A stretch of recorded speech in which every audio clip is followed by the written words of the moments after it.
So I trained with Tusker, who were the champions at the time, the whole time as I was, training to get into Harambee Stars.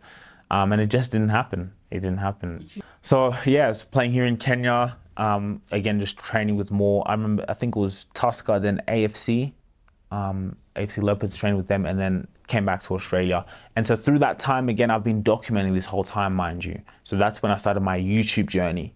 And so my YouTube journey was documenting my football training videos, posting them. And then I've got quite a decent amount of people following me, watching my football videos, my training videos, me documenting my journey. I really wanted to show people that journey. So that was my introduction to media, and it was my introduction to marketing, which I didn't know I had. So by me documenting my life, what would I do? I would document my training sessions. Through documenting my training sessions, now I would start to edit it. Now starting to edit it, I fell in love with editing.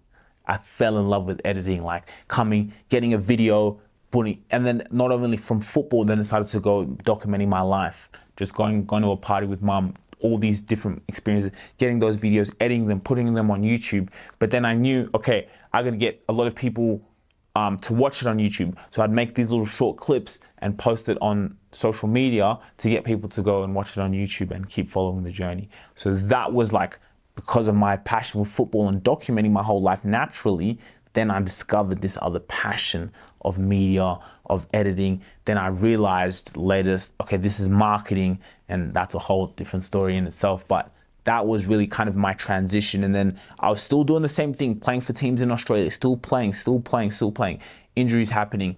And then it just got to a point where then I said, hold on a minute, I'm fighting a different war here. We're in war right now. And I want to be in a position where there's not someone who's in control of my destiny. Because on the football pitch, at the end of the day, if the coach, you can be as good as you want, you can be killing it in training, which I believe I experienced in different places. But if the coach says no, then no. So there's always someone ahead of you. But in kind of this marketing and media, and now starting to run your own business, which just started as a passion, no one can tell me anything. I can edit on my laptop 12 hours a day if I wanted to. No one could dictate my future. So then I decided to see, okay, this is what's going to bring me financial freedom. This is what's going to feed me.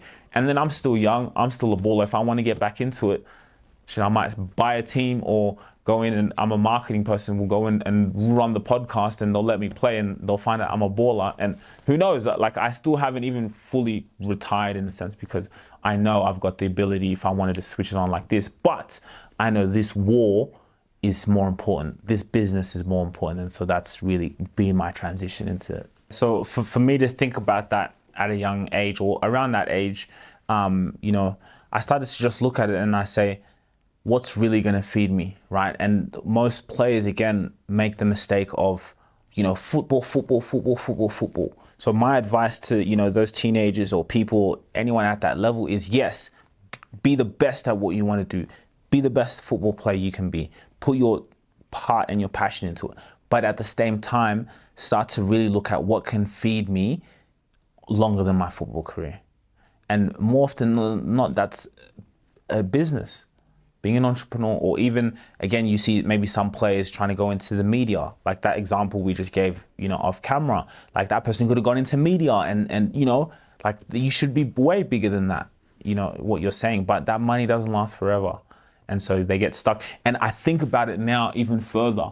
And I think about my life now, and I said to myself, if I would have got all the money that was coming to me at that age, being that footballer that I was always going to be and earning that big money, I could have even maybe been broke later down the line, or I would have lost it. I think about that, and I think God has things for a reason. God didn't give me that football thing at that time, at a young age, for a reason, because you have to go through things in order to be the person you're meant to be. So by the time that money comes in, you've got things set up, you've got a family trust, you've got things in order to run an empire. Because it's the worst thing actually having that money and having that success and then coming down. But I think what I've gone through on this journey has led me to now that phase. Now when, again, all the blessings continue to come, I'm ready for it. I would think about is just, again, mentors, for people to put great mentors in your life who've maybe been there and done it, and who can advise you like, this doesn't last forever. this income doesn't last forever. You know, being able to have that discernment to know that you are special, you have a unique gift, but how can you set yourself up for the long term? I think just not enough people think about the long term.